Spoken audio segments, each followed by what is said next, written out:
Hello everyone, welcome to Abhipedia. I am Roshni Gautam और आज के क्लास में एक इम्पॉर्टेंट एग्ज़ाम की स्ट्रैटेजी वीडियो मैं लेके आई हूँ और इस एग्ज़ाम को क्रैक करने के लिए आपको बहुत हेल्प करेगी। आप सभी को मालूम है Punjab state power corporation limited के द्वारा revenue accountant and internal auditor के लिए जो वैकेंसी आउट की गई है उसके लिए आप सभी को 70 क्वेश्चन लेके आना है। 70 क्वेश्चन वो आपने देखा, अभी मैं आपको बताऊंगी और आप सभी अवेयर होंगे 70 क्वेश्चन कैसे क्रैक करना है। और बहुत इंपॉर्टेंट है क्योंकि वो तो आपके कोर्स से ही, आपने जो कोर्स किया है एम.कॉम बी.कॉम उसी से आएगा, तो बहुत इजी है। बट आपका सही तरीका होना चाहिए इसको क्रैक करने के लिए, तो पूरी मैं आपको बताऊंगी। और जो इकोनॉमी, बेसिकली जो सब्जेक्ट इकोनॉमी में आपने क्या पढ़ना है स्टूडेंट, ये मैं आपको आज की क्लास में बताऊंगी कि सब्जेक्ट इकोनॉमी में आपका क्या रहने वाला है, राइट। तो यहाँ पर देखिएगा, सबसे पहले हम देखेंगे स्टूडेंट कि आप सभी के लिए, आपकी तैयारी करने के लिए, अगर आप इस एग्ज़ाम को टारगेट कर रहे हैं तो अभीपीडिया आपके लिए revenue accountant and internal auditor के लिए कंप्लीट कोर्स लेके आया है। ये स्टूडेंट कंप्लीट कोर्स, यहाँ पर पूरी आपकी सिस्टमेटिक तैयारी कराई जाएगी। पूरी सिस्टमेटिक तैयारी, प्रॉपर आपका लेक्चर होगा एंड प्लस एमसीक्यूज भी होगा। आपको क्या करना है, इस नंबर पर कॉल करना है या फिर व्हाट्सएप ज्वाइन करना है ताकि जितने भी पीडीएफ है आपके पास पहुंच जाए, राइट। तो इस नंबर को नोट कर लीजिएगा, 7837773651। इसको आपने नोट करना है। आपको नीचे डिस्क्रिप्शन बॉक्स में इसका लिंक भी मिल जाएगा। कोई भी डाउट होता है इस नंबर पर कॉल कर लीजिएगा और इसको, इस एग्ज़ाम को क्रैक करने के लिए बहुत हेल्प करेगा। ओके, चलिए स्टार्ट करते हैं। देखिए, जैसे कि मैं आपको पहले ही बोल रही थी कि 70 क्वेश्चन आपने लेना है स्टूडेंट। इसमें से मैक्सिमम टारगेट लेके चलिए 55 क्वेश्चन आपके सही होने चाहिए। और ये आपके हाथ में है क्योंकि आपका बेस बना हुआ है। थोड़ा सा आपने उस पर तैयारी करना है, उसको रिफ्रेश करना है और इसको हेल्प करेगा, बहुत हेल्प करेगी आपको। 70 क्वेश्चन में से मैक्सिमम आप स्कोर कर सकते हैं। और बेसिकली आज के लेक्चर में मैं आपको बताऊंगी कि ये सब पढ़ना है। बेसिकली 70 क्वेश्चन में ये सब आएंगे, सारे सब्जेक्ट्स आएंगे, लेकिन ये आज की क्लास में इकोनॉमिक्स में क्या पढ़ना है। बहुत सारे स्टूडेंट, मैम एम.कॉम बी.कॉम में तो बहुत कुछ होता है और एग्जामिनर के द्वारा ये भी नहीं बताया गया है कि आपने पढ़ना क्या है। बिल्कुल सिलेबस डिफाइन नहीं है, बस ये ऐसे बोल दिया है कि आपका प्रोफेशनल कोर्स जो है उससे आ सकता है।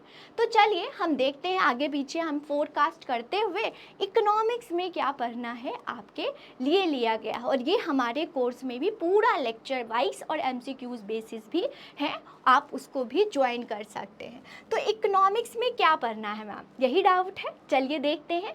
सबसे पहले थ्योरी ऑफ डिमांड। जब भी डिमांड से रिलेटेड क्वेश्चन आता है तो अपने आप को कंज्यूमर मानना है, कंज्यूमर मानते हुए और क्वेश्चन को सही करना है। अगर यहीं पर प्रोड्यूसर मान लेंगे अपने आप को प्रोड्यूसर, तो आपका क्वेश्चन गलत हो जाएगा, याद रखिएगा। तो कंज्यूमर, एज अ कंज्यूमर इसको प्ले करना है कि आप कंज्यूमर हो और आपके लिए क्या अच्छा हो सकता है, राइट। तो कंज्यूमर पॉइंट ऑफ व्यू से इसको सॉल्व करना। इसमें क्या क्या पढ़ना है, टाइप ऑफ डिमांड।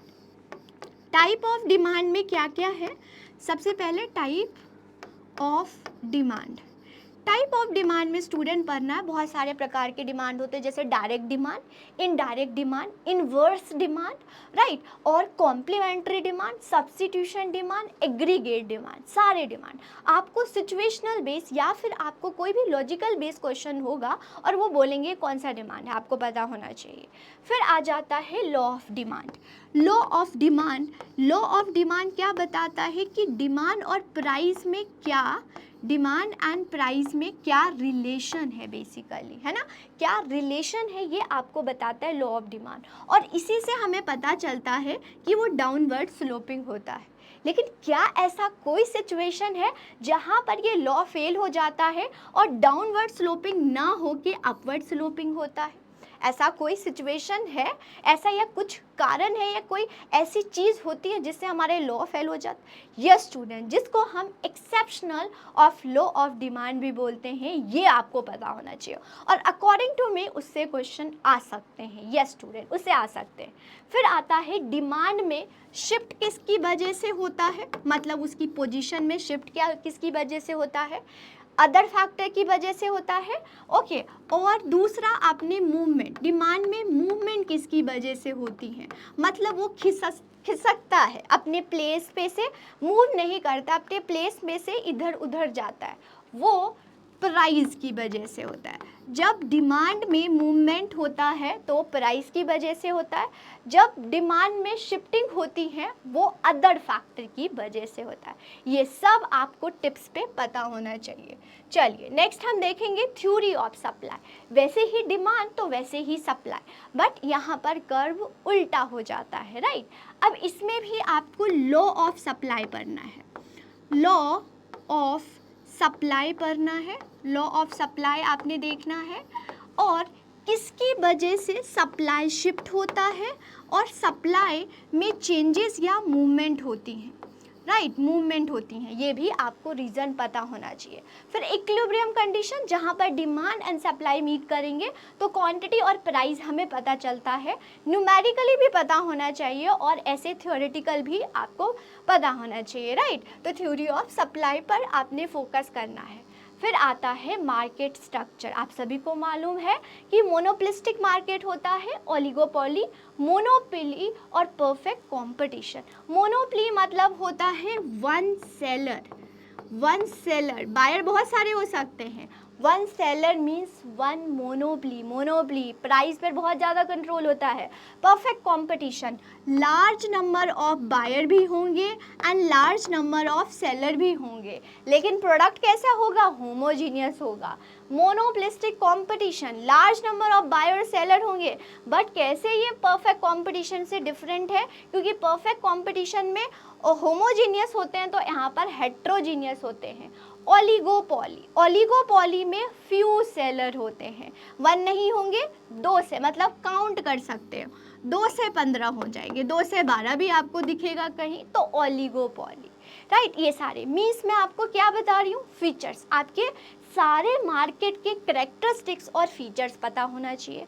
फिर इनके इक्विलिब्रियम कंडीशन पता होना चाहिए। ये स्टूडेंट, इक्विलिब्रियम कंडीशन कैसे है, अगर देखें तो MR equal to MC is first equilibrium condition.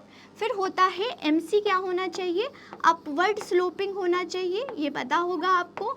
फिर थर्ड कंडीशन होता है in case of short run price is greater than ABC, right, ये क्या हो जाएगा, शॉर्ट रन कंडीशन। यही अगर हम थर्ड को ही देखें तो जब price is greater than AC होगा तो ये लॉन्ग रन कंडीशन होती है, राइट। तो ये इक्विलिब्रियम कंडीशन आपको पता होना चाहिए, मालूम होना चाहिए स्टूडेंट। ओके, ये सारी ये यहाँ पर। फिर बहुत इम्पॉर्टेंट, इन सभी मार्केट में डिमांड कर्व इनका कैसा होता है, डिमांड कर्व का शेप कैसा होता है, मार्केट स्ट्रक्चर में आपको मालूम होना चाहिए, राइट। नेक्स्ट हम देखेंगे monetary and fiscal policy. Economy में दो पॉलिसी होते हैं, पॉलिसी मतलब होता है रिफॉर्म मतलब होता है चेंजेस।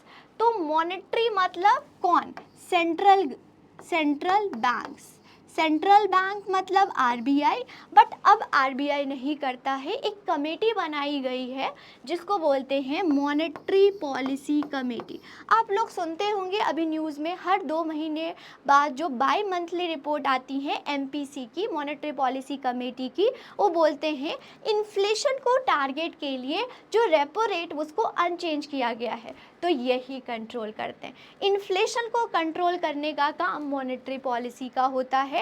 उसके साथ साथ फिस्कल मतलब गवर्नमेंट में एक मिनिस्ट्री है, that is ministry of finance, वो देखती हैं। तो फिस्कल मतलब गवर्नमेंट, गवर्नमेंट में भी मिनिस्ट्री ऑफ फाइनेंस, FRBM आपने सुना होगा, ये सब 2003 में आया है, उनके बारे में पता होना चाहिए।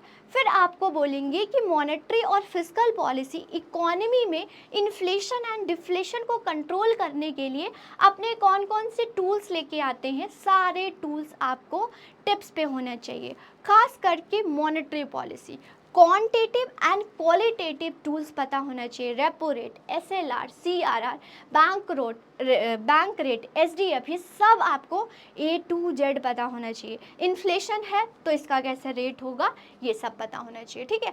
फिस्कल में जैसे कि इनके टूल्स क्या होते हैं, public expenditure, public borrowing and taxation, ये सब क्या हो जाएंगे, फिस्कल पॉलिसी, राइट। चलिए नेक्स्ट हम देखेंगे मल्टीप्लायर एंड एक्सीलरेटर, इसको आपको पढ़ के जाना है। मल्टीप्लायर और एक्सीलरेटर मीन्स, देखिए मल्टीप्लायर को हम ऐसे डिनोट करते हैं, is equal to income, right. यहाँ पर इन्वेस्टमेंट की वजह से इनकम में क्या चेंज हुआ, दैट इज मल्टीप्लायर, ओके। जब हम W या फिर इसको बीटा से भी डिनोट कर लेते हैं, तो जब इनकम की वजह से इन्वेस्टमेंट में चेंज आता है, इन्वेस्टमेंट में चेंज आता है, उसको हम एक्सीलरेटर बोलते हैं। जब इन्वेस्टमेंट में चेंज आता है तो एक्सीलरेटर, जब इनकम में चेंज होता है वो मल्टीप्लायर होता है। केन्स ने मल्टीप्लायर के बारे में बात किया और JB क्लार्क जो है उसको एक्सीलरेटर के बारे में उन्होंने बात करी। सारे मल्टीप्लायर आपको पता होना चाहिए, न्यूमेरिकली भी करके चले जाइएगा, ताकि आपका अगर, क्योंकि हमेशा याद रखिएगा स्टूडेंट, अपने आप को वर्स अगर न्यूमेरिकली आ गया तो वहाँ पर आप पॉज, मतलब ये क्या हो गया है, राइट। न्यूमेरिकली भी करके जाएंगे, जैसे government multiplier, tax multiplier, investment multiplier, okay, सब आपको करके जाना है, सारे फॉर्मूला पता होना चाहिए। फिर आता है बैंकिंग। बैंकिंग स्ट्रक्चर इंडिया में कैसे है, स्टार्ट करेंगे सेंट्रल बैंक से। सेंट्रल बैंक मतलब RBI के बारे में बात करेंगे। फिर कमर्शियल बैंक, कमर्शियल बैंक क्या होता है, कमर्शियल बैंक कौन होगा, जैसे कि पब्लिक भी हो सकता है, प्राइवेट भी हो सकता है और फॉरेन बैंक भी हो सकता है। कमर्शियल, डेवलपमेंट या नॉन बैंकिंग फाइनेंशियल कंपनीज जो होती हैं उनके बारे में आपको पढ़ना पड़ेगा। सारे इस्टेब्लिशमेंट डेट करके जाइएगा, क्योंकि क्रोनोलॉजी में आ सकता है। फिर आपको क्या करके जाना है, और रीजनल रूरल्स बैंक, जैसे कि सारे डेवलपमेंट बैंक्स होते हैं, नाबार्ड, इन सब के बारे में थोड़ा थोड़ा पढ़ के जाइएगा। ज़्यादा इंडस्ट्रीज से और कौन से इनके एक्ट होते हैं, जैसे पेटीएम को किस एक्ट के थ्रू RBI ने उसकी लाइसेंस रद्द कर दी, ये सब आपको न्यूज़ रिलेटेड भी आपको पता होना चाहिए। सारे बैंक्स के फीचर्स पता होने चाहिए। इस्टेब्लिशमेंट डेट याद रखिएगा, आपको पूरा इस्टेब्लिशमेंट डेट की पूरी एक चार्ट मिलेगी हमारे कोर्स में, उसको मैं आपको हमारे कोर्स में वो आपको मिल जाएगा। फिर आ जाता है बजट। आप सभी को मालूम है 2024 इलेक्शन ईयर है, तो इलेक्शन ईयर में हम जनरल बजट नहीं लेके आते हैं, इंटरम बजट लेके आते हैं। तो इंटरम बजट, जनरल बजट क्या होता है, या कौन सा ईयर इंटरम बजट था, ये सब आपको पता होना चाहिए। पूरी आपको पता है बजट दो पार्ट्स में आता है, एक स्कीम्स का पार्ट होता है तो दूसरा टैक्सेस के पार्ट होते हैं। तो सारे टैक्स, डायरेक्ट इनडायरेक्ट टैक्स, इसमें कितना, मतलब करंट सिनेरियो बजट में आपको पढ़ना है। और करंट सिनेरियो बेस, आपको बेस तो आप सभी का BCom MCom है तो बेस तो आपको पता ही होगा। तो इसमें करंट सरकार ने क्या क्या किस चीज़ पर, डेवलपमेंट पर फोकस किया है, बजट पढ़ के जाना है, ओके 2024। अब एग्ज़ाम सेटल नहीं है तो ये सब आप पढ़ के जाइएगा। अब तक जितने भी डाटा आए हैं, चाहे कोई भी प्रोजेक्ट्स आते हैं, इन सब के बारे में करंट, या फिर कोई बैंकिंग में चेंज आता है, कोई नवरत्नास अभी आपको सभी को मालूम है कि 3 और जो है नवरत्नास में ऐड हुए हैं, कौन कौन हुए हैं उनके बारे में आपको पढ़ के जाना है, करंट चीज़ें पढ़ के जानी है। फिर आते हैं, बात करते हैं कि मैम एग्ज़ाम तो पता नहीं कब होगा, सबका यही है, जब होगा हम पढ़ लेंगे। नो स्टूडेंट, अपना मोटिवेशन हाई रखिए, जब एग्जामिनर ने एग्ज़ाम लेना होगा वो ले लेगा। अपनी 100% आपने तैयारी करनी है, और जब फॉर्म भरते हैं और जब तक एग्ज़ाम आपका नहीं होता है, आपका मोटिवेशन लेवल हाई होना चाहिए।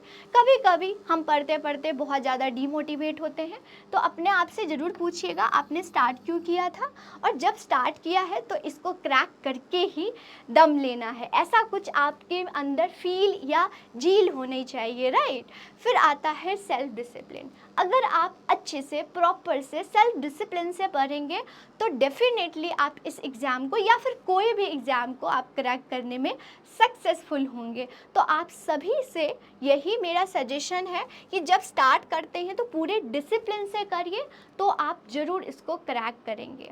ओके, तो आप सभी के लिए एक और इन्फॉर्मेशन है स्टूडेंट, हमारे अभी मीडिया के द्वारा ये revenue accountant and internal audit के लिए आपके लिए कंप्लीट कोर्स लाया गया है। बहुत मिनिमम प्राइस पर आपकी पूरी सिस्टमेटिक वे से आपको लेक्चर एमसीक्यूज मिलेगा प्रॉपर।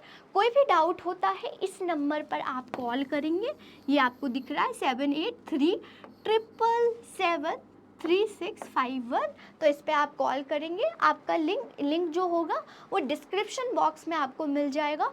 फिर भी कोई डाउट होता है कमेंट सेक्शन में लिख सकते हैं। रिगार्डिंग कोई भी सब्जेक्ट या फिर कोई भी टॉपिक या कोई भी इस लेक्चर के रिगार्डिंग कोई भी प्रॉब्लम होता है कमेंट सेक्शन में ज़रूर लिखिएगा। नेक्स्ट लेक्चर में मैं आपके साथ लेके आऊँगी थ्योरी ऑफ डिमांड से हम मिलेंगे। तो जाते जाते चैनल को सब्सक्राइब कर दीजिएगा, ताकि जब भी हम आपके लिए लेक्चर लेके आए तो आप तक नोटिफिकेशन पहुंच जाए। ऑल द बेस्ट, तैयारी करते रहिए, कोई भी डाउट होता है तो ज़रूर पूछिएगा। Thank you.